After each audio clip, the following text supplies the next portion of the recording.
Ataque lamentable. La presidenta Claudia Sheinbaum lamentó la agresión militar contra 33 migrantes que dejó 6 de ellos asesinados y 10 heridos. La Fiscalía General de la República investiga lo ocurrido y ya interroga a 2 soldados detenidos. Yo no comparto las consideraciones y fundamentos del proyecto. A favor del proyecto, me separo de consideraciones. Presenté del proyecto con un concurrente. Jueces y parte. Con 8 votos a favor y 3 en contra, la Suprema Corte de Justicia de la Nación dio entrada a la posibilidad de revisar la constitucionalidad de la reforma al Poder Judicial, con la que ellos saldrían perjudicados. Defendieron atribución de analizar enmiendas a la Constitución y la independencia judicial. Potencial de Norteamérica. En el marco del North Capital Forum, México, Estados Unidos y Canadá destacaron el potencial económico de la región. Regina Reyes Heroles conversó al respecto con algunos de los inversionistas que asistieron. Petardo en el rebaño. Roberto Piojo Alvarado fue el jugador de las Chivas que lanzó un petardo al interior de la sala de prensa del equipo. Reporteros y camarógrafos resultaron aturdidos y ofendidos ante la agresión.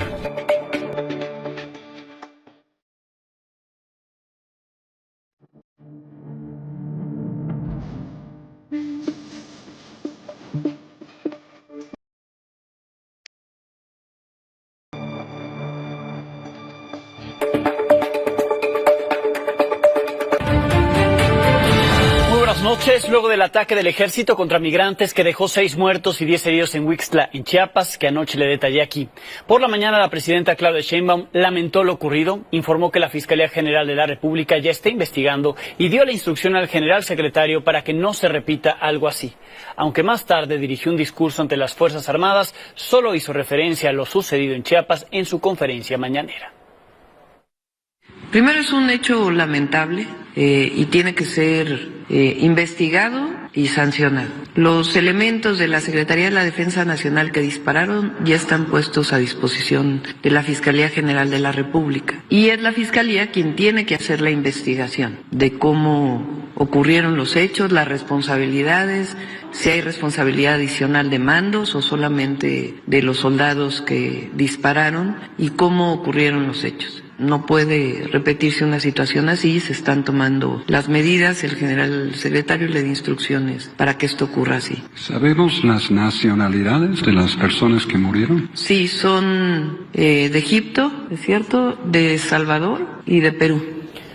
¿Qué se sabe sobre cómo ocurrieron los hechos? En el comunicado de ayer de la Secretaría de la Defensa Nacional se precisa que alrededor de las 8 de la noche con 50 minutos del martes, elementos estaban realizando tareas de reconocimiento terrestre cuando detectaron un vehículo pick-up, iba a alta velocidad, que al ver al personal militar lo evadió, es decir, aceleró. Atrás de la pick-up iban 2 camionetas de redilas, como las que según la Sedena usan grupos delincuenciales en esa región. El relato advierte que el personal militar manifestó que en la persecución escuchó detonaciones, por lo que 2 soldados accionaron sus armas, provocando que una de las camionetas de redilas se detuviera. Ahí el personal militar encontró a 33 migrantes de al menos 6 nacionalidades. 4 ya estaban muertos, 2 más murieron al ser trasladados al Hospital General de Huixtla. Otras 10 personas, según el comunicado, fueron las que quedaron heridas. 17 más resultaron ilesas y fueron puestas a disposición del Instituto Nacional de Migración. De acuerdo con este comunicado, solo los 2 militares que accionaron sus armas fueron cesados y puestos a disposición de la Fiscalía General de la República, aunque se asegura que los sobrevivientes que resultaron ilesos fueron puestos a disposición del Instituto Nacional de Migración. Algunos quedaron en el desamparo, como quien desde ayer le dijo a mi compañero Julio Navarro lo que vivió dentro del vehículo cuando por los disparos terminó pecho tierra. Íbamos bien, todo, yo no sentí nada que separara el carro, nada de eso.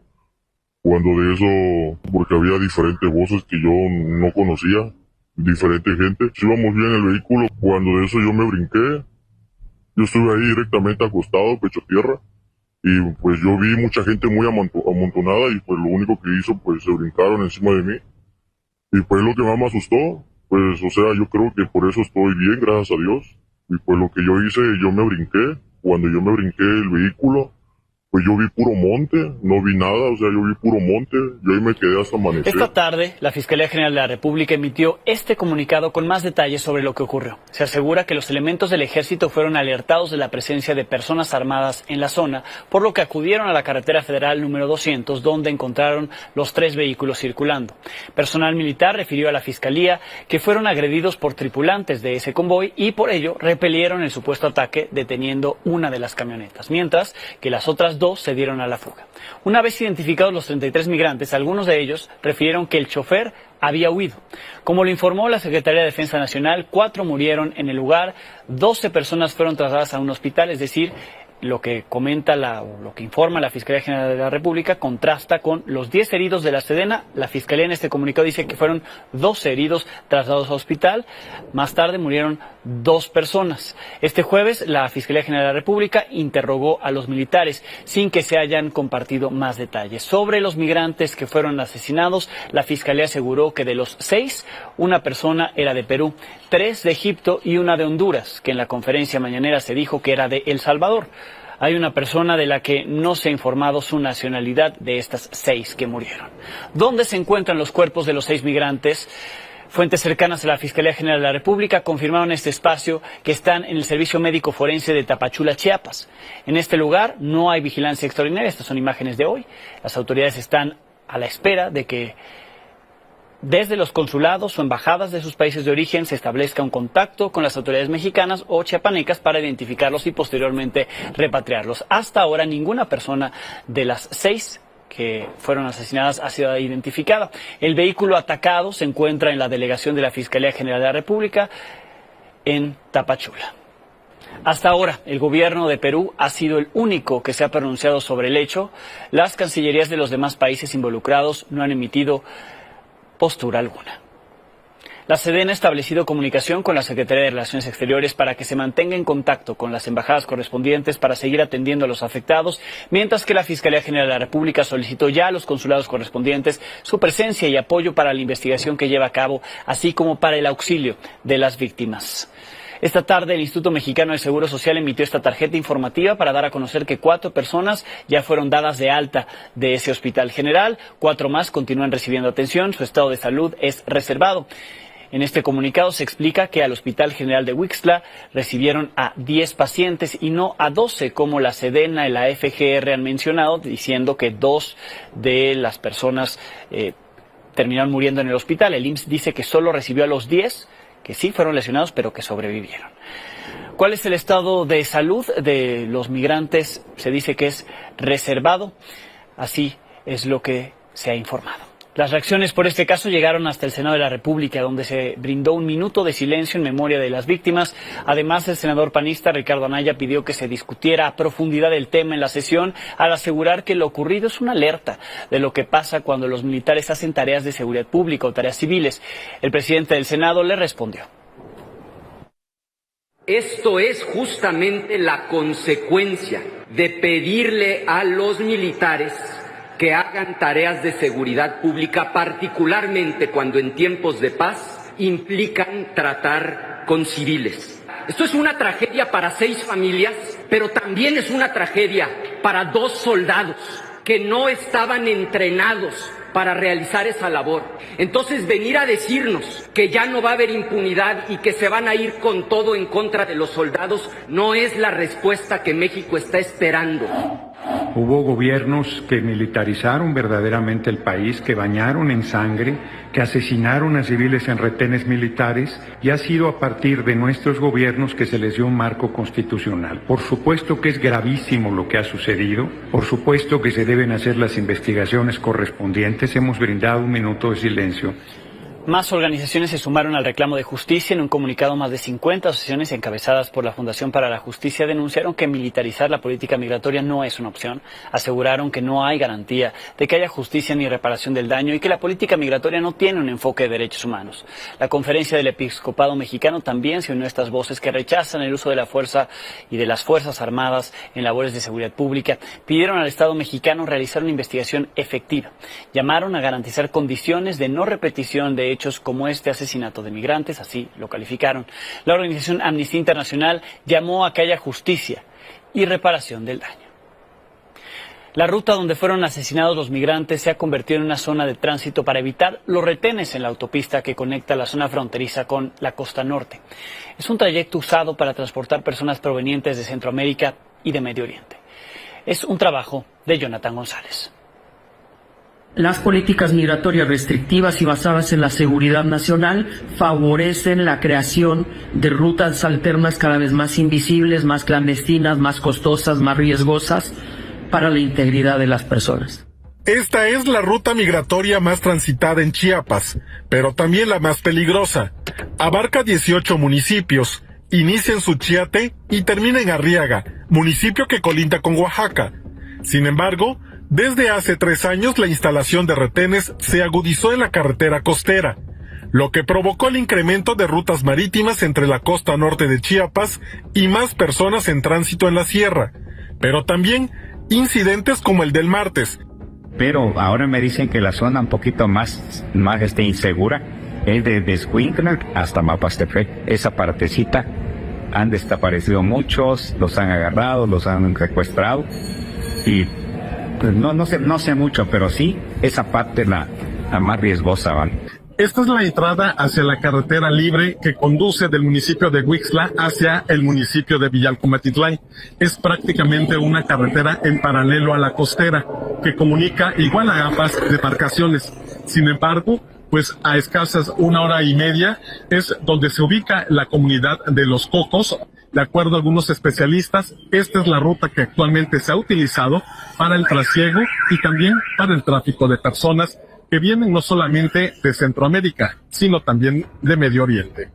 Originalmente por esta ruta transitaban migrantes de 6 nacionalidades, pero se han sumado los de 24 países más, que buscan llegar a Estados Unidos a pesar de todos los riesgos.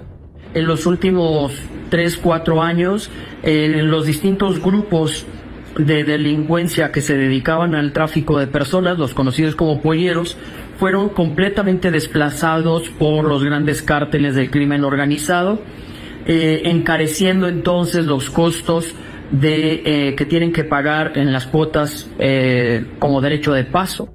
La noche del martes, 10 migrantes más que resultaron heridos fueron trasladados al hospital de Huixtla.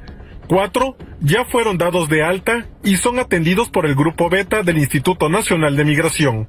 Desde Chiapas, para Milenio Noticias, Jonathan González.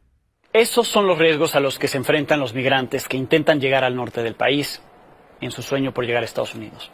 A más de 48 horas de esta tragedia, el organismo que debe velar por ellos, el Instituto Nacional de Migración, ni siquiera se ha pronunciado. Un comunicado, una ficha informativa, algo que estén haciendo. Ayer su titular, Francisco Garduño, aquí le presenté el video, dijo que va a seguir en el cargo hasta que le anuncien lo contrario. Y nadie le preguntó a la presidenta Claudia Sheinbaum ni a la secretaria de Gobernación, que tiene a su cargo al Instituto Nacional de Migración, si lo van a mantener ahí o si ya hay un relevo que sí trabaje.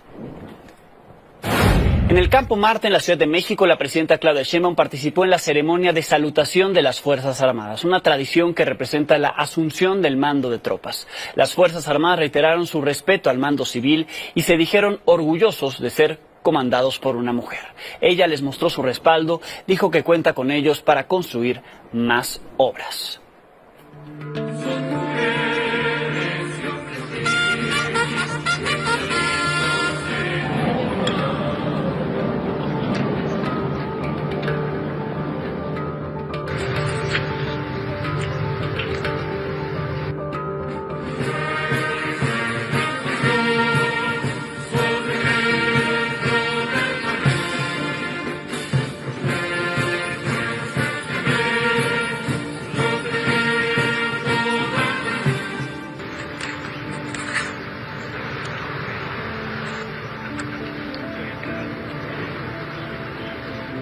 La Secretaría de Marina, Armada de México, rinde honores a nuestra comandanta. Le presenta sus respetos y subordinación. Con ello, respalda y reitera su absoluto apoyo a la decisión de nuestro pueblo. Motivación que se desprende del gran honor que sentimos al ser guiados por primera vez por una comandanta suprema. Estos son los preceptos que desde siempre han guiado el rumbo de las Fuerzas Armadas y a los que hay que añadir la subordinación total al poder civil. Como lo he dicho en otras ocasiones, tengan la certeza que nuestro origen humanista, por el profundo respeto que tengo a nuestras Fuerzas Armadas, nunca emitiré orden alguna que vulnere el orden constitucional o los derechos humanos del pueblo de México. Les seguiré convocando para seguir apoyando en la construcción de grandes proyectos estratégicos, como los trenes de pasajeros y más puertos en nuestro país. Son y van a seguir siendo los tiempos de hazañas pacíficas del pueblo de México y sus Fuerzas Armadas.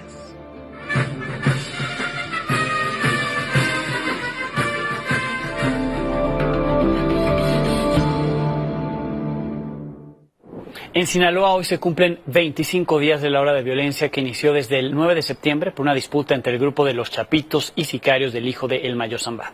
La población de Culiacán intenta regresar a la normalidad, pero la violencia no da tregua. Manuel Aceves con los detalles.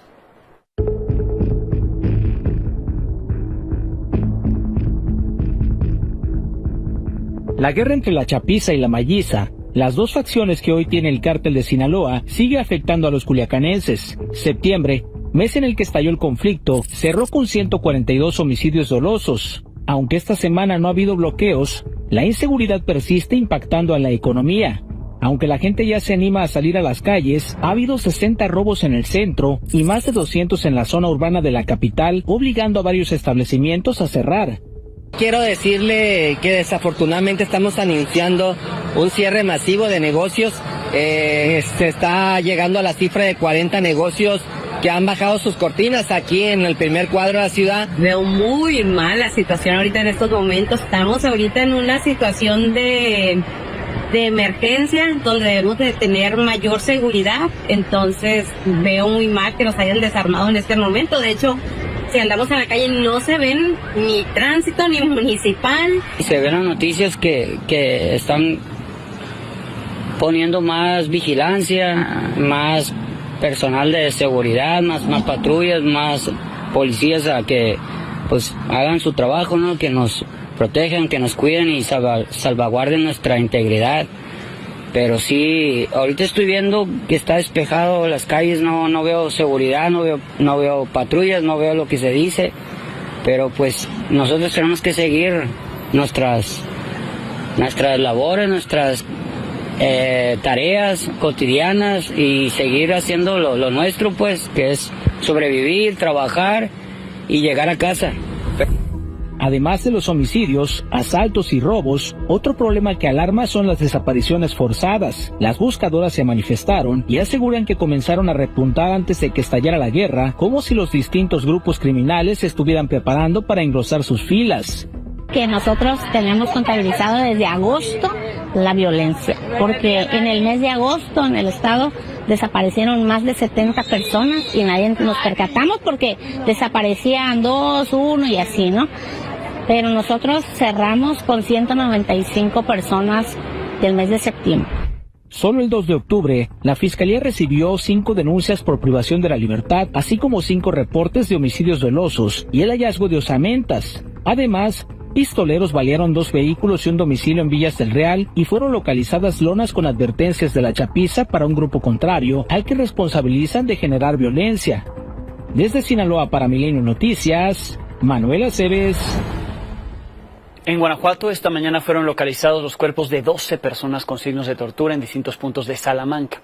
El alcalde del municipio, César Prieto, confirmó a Milenio que según las primeras investigaciones, las víctimas habrían sido secuestradas del anexo atacado la noche del martes, en donde fueron asesinadas 5 personas. A pesar de que hasta hoy ninguna autoridad había reportado que hubieran personas privadas de la libertad, pues resulta que las secuestraron y las asesinaron también. Por lo que entonces son los 12 de ahora más los 5 que mataron en el anexo. Junto a algunos de los cuerpos fueron abandonadas cartulinas firmadas por el cártel de Santa Rosa de Lima.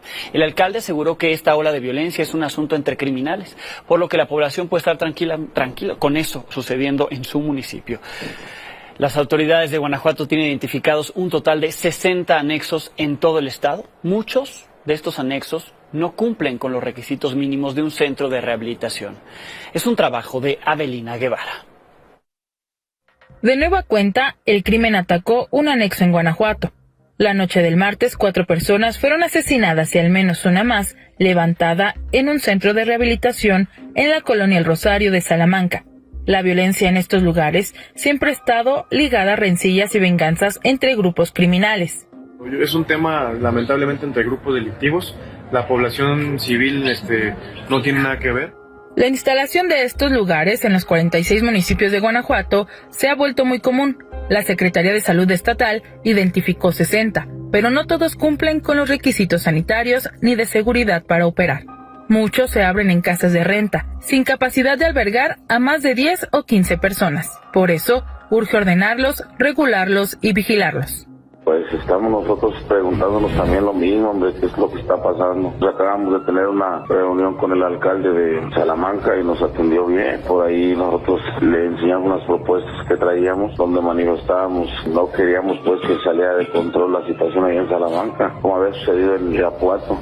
Una búsqueda da cuenta de al menos una docena de ataques contra nexos en los últimos 10 años.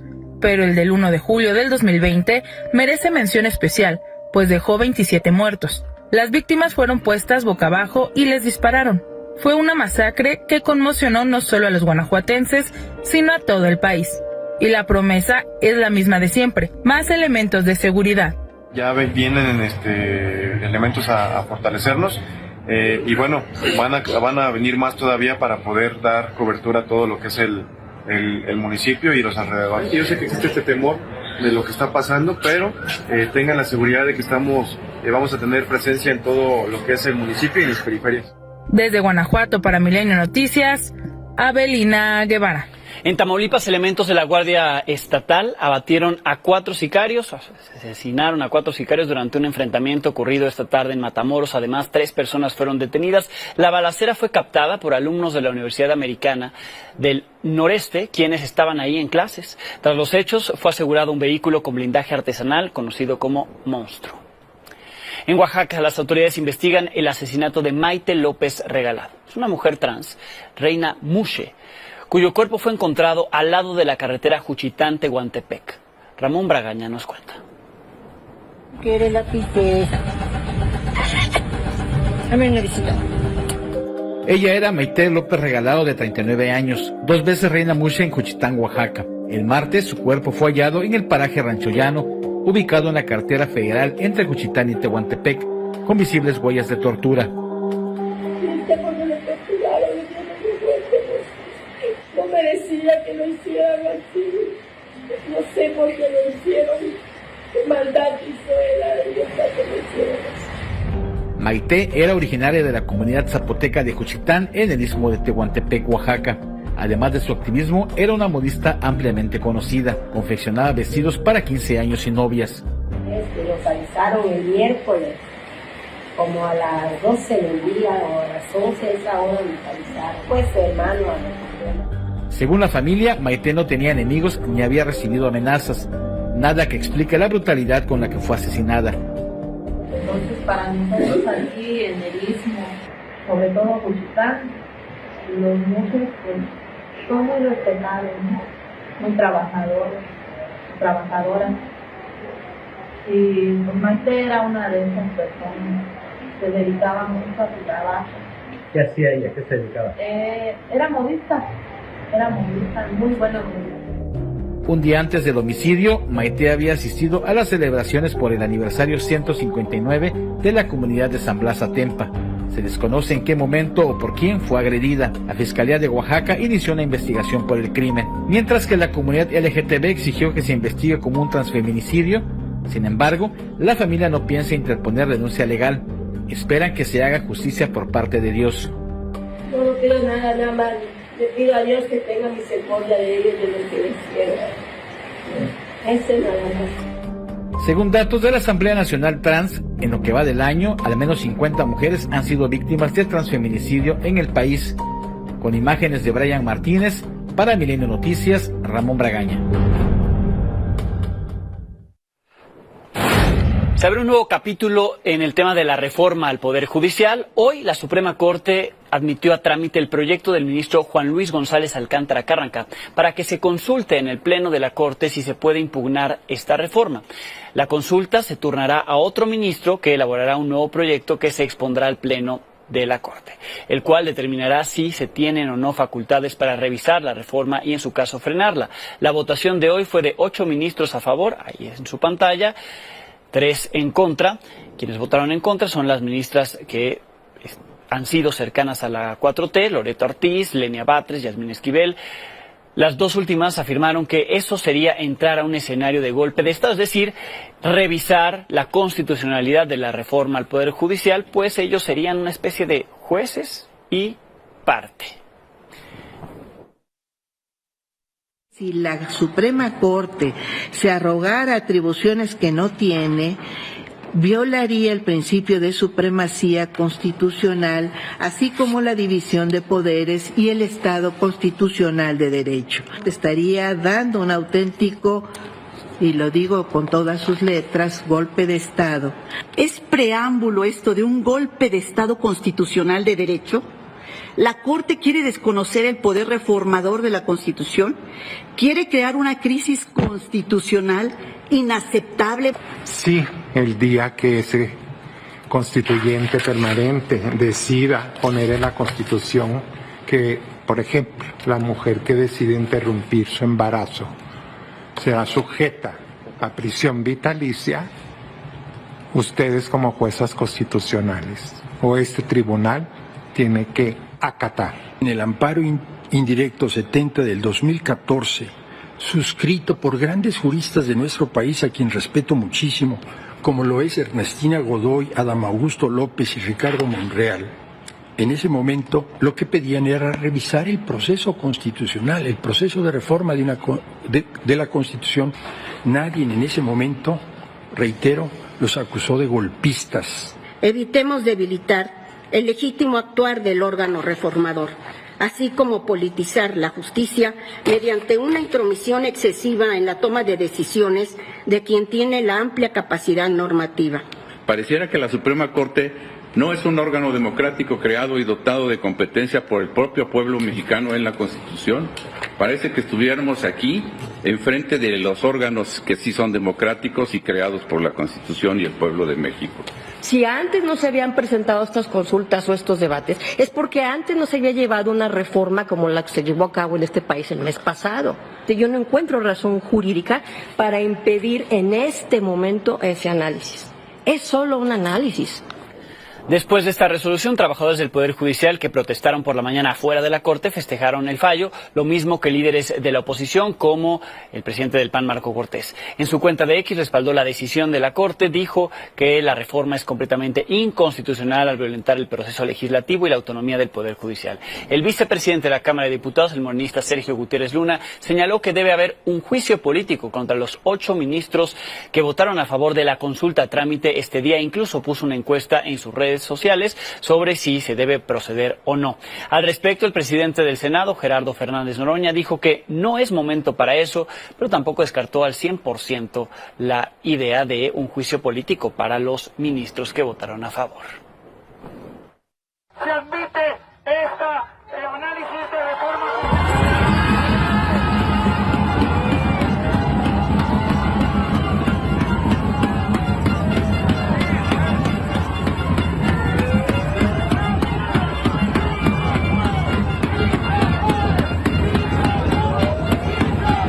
Esta decisión que están tomando, pues es un mensaje de que pretenden detener la instrumentación de la reforma del Poder Judicial.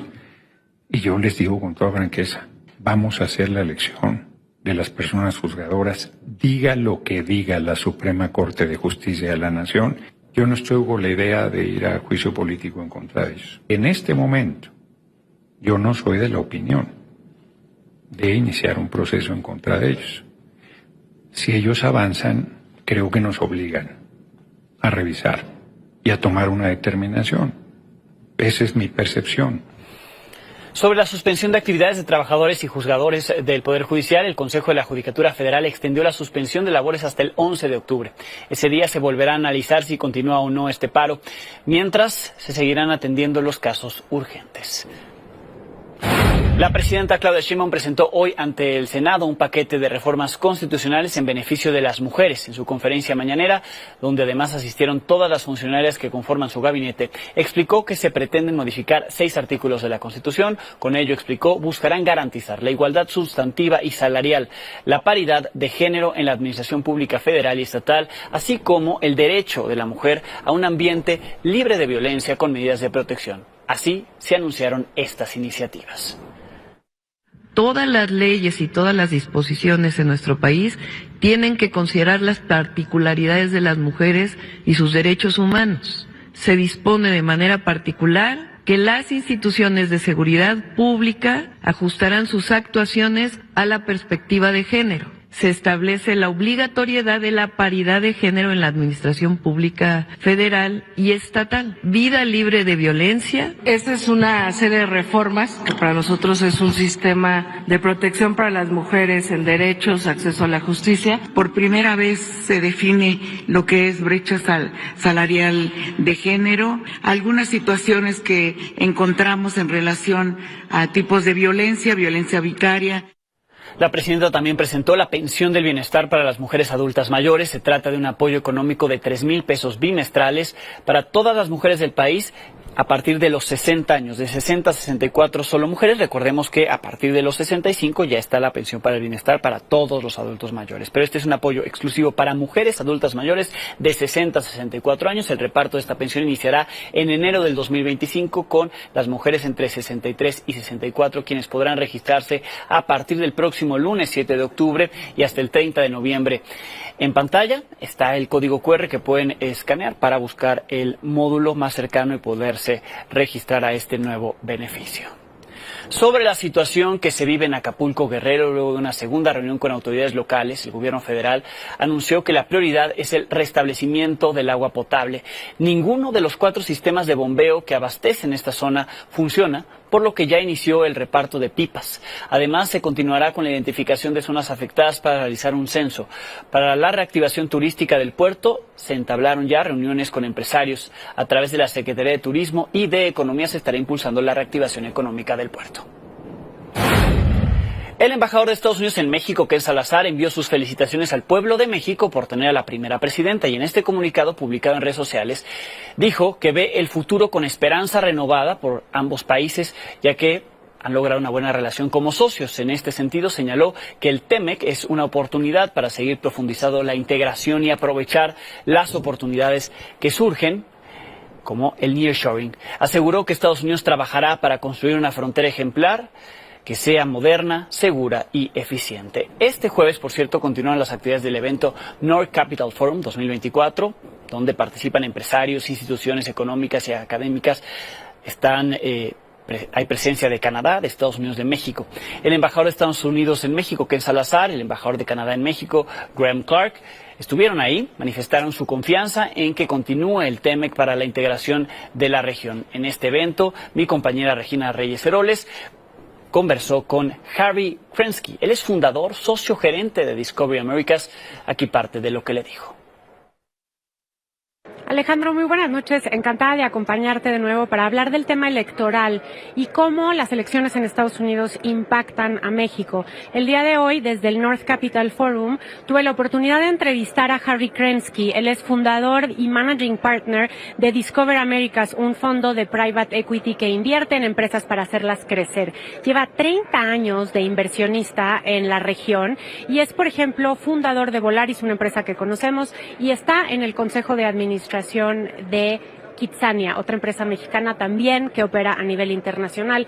Y un poco esta visión de Krensky, o lo interesante, es cómo se ha detenido la inversión en esta incertidumbre por un momento electoral tan complejo y aquellas cosas que podrían ayudar a ir soltando de nuevo o animando a los inversionistas. Sure. So elections always are a time of change. You get new policies. In the case of both Mexico and the United States, we have significant policy choices to make, and the outcomes of the election, both in Mexico, had changes for Mexico, and in the U.S., there's two paths for the U.S. that have different characteristics, let's say, for the markets. And investors in general, uncertainty is not the friend of investors. We don't like it. And people that do foreign direct investment say, let's wait and see what happens. Traders sometimes decide to run to defensive positions. So it's a situation where getting rid of uncertainty, knowing the situation, whether it's good or bad, allows people to make decisions, and not having that clarity, it gives people pause or risk aversion. First of all, private equity has to sort of stay always on. We make long-term bets in places like Mexico, and we can't turn on and off as easy as other types of investors. But I would say there's a number of conditions that need to take place to sort of return, call it, to a positive, optimistic view of the markets, or get people to invest in a new set of facts. So I think having the U.S. election is really important. I think having the new administration in Mexico give more clarity and details on what they're going to do and how foreign investors are going to be treated. And look, I think the words are really good. We are at the North Capital Forum, and we're talking about the region and why it is important to think about the three countries as interconnected, but with a commercial relationship that can be stronger, maybe. The strength of North America in a world that is becoming more regional, more fragmented, is a blessing. It's the friction between North America, let's say, and China, or at least the U.S. and China, is a blessing for Mexico, and it's an opportunity. And when I look at Mexico, in the last couple of years, we've done pretty well. We've outperformed what many people expected, but we didn't live up to our abilities. And if you stripped out the blessing of nearshoring, the last 6 years would not have been as nice as they were in Mexico. So when I look forward, I say what makes me sad and optimistic at the same time is we should be sitting here talking about 3 to 4% growth in Mexico because of being in North America, because of nearshoring, and because of what's going on in the world. And instead, we're talking about 1.5% of GDP. And again, there's a lot of countries in the world that would be very happy to have 1.5% of GDP. And the nearshoring trend will continue and will ensure at least a very high minimum for Mexico. But the gap between that high minimum and where we should be is a cause for sadness, or a cause for why don't we figure it out? And if the government and the private sector can figure a way to work together and talk it through, it's actually a much easier objective than people may think. Por cierto, si recibieron la edición impresa de Milenio Diario, si la adquirieron, está este suplemento, la primera edición de Promotores de Norteamérica, Empleo y Conocimiento, los 100 perfiles que impulsan una relación regional, justamente sobre Norteamérica y el potencial de la región, que podría verse afectado o beneficiado con la elección que ocurrirá el próximo 5 de noviembre. Al respecto, el expresidente y candidato republicano a la presidencia de Estados Unidos, Donald Trump, hoy dijo que frente a los cárteles del narcotráfico se requiere una operación militar en la frontera con México. Así lo dijo en entrevista con News Nation. Le preguntaron cómo contrarrestar a los cárteles que tienen capacidad incluso para bloquear la vigilancia de los drones de Estados Unidos y sobre cómo mantener segura la patrulla fronteriza y evitar que las armas caigan en manos de los cárteles, y así le respondió. We need a military operation. These people have become military. They're very rich. They have a lot of money. They're among the richest people probably in the world. They're very rich and they're very evil. And people are dying at levels that nobody's ever seen from fentanyl poisoning. And it comes through the border, comes from China and through the border. and we're going to get it stopped. And whatever you need, if it's going to be military in addition to Texas, which has really done a good job, the best of the jobs, but you take a look at Arizona, it's open, it's an open civ. You take a look at other places. I'm going to help New Mexico. New Mexico wants to do it and they can't seem to do it because the Democrat politicians don't do it. Pausa y volvemos. Miguel Ataide, muy buenas noches. Algo lamentable ocurrió en Chivas, allá en Guadalajara, ¿no? Una ocurrencia. Sí, exactamente, Alex, totalmente reprobable lo que sucedió justamente con Roberto Alvarado, jugador del Club Guadalajara, porque se le ocurrió aventar un petardo a la sala de prensa en donde esperaban ya los representantes de los medios de comunicación la conferencia, y el explosivo le cayó a nuestro compañero Miguel González, camarógrafo de Grupo Multimedios, quien horas después incluso sentía una molestia en el oído, y bueno, varios medios decidieron no ingresar, Alex, a la conferencia, y después los coordinadores de comunicación del club les pidieron que ingresaran para una charla, eso sí, sin cámaras ni micrófonos, y ahí Roberto Alvarado se disculpó y aseguró que estaba simplemente jugando con otro futbolista y quería lanzarle el petardo, pues no a la sala de prensa, sino al otro futbolista, igual de grave, sí, Alex. Bueno, ya con eso, claro, gran una explicación carente de argumentos razonados por parte de Roberto Alvarado. Esto es lo que comenta nuestro compañero Miguel González sobre lo sucedido.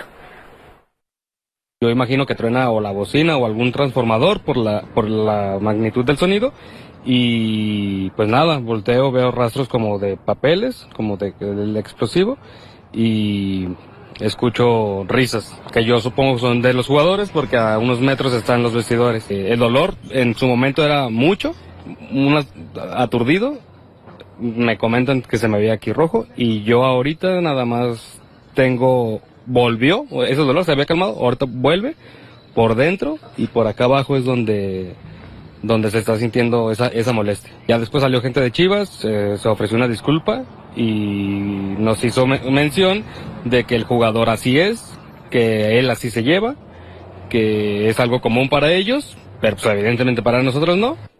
Pues desde acá nuestra solidaridad con nuestro compañero Miguel González allá en Jalisco, ¿no? Y esperando también que Chivas ofrezca pues palabras al respecto, porque la directiva no lo ha hecho. Bien, Minelli, muchísimas gracias. Buenas noches. Gracias. Con esto nos pedimos. Mañana tendremos algo nuevo que contarle a las 22 horas.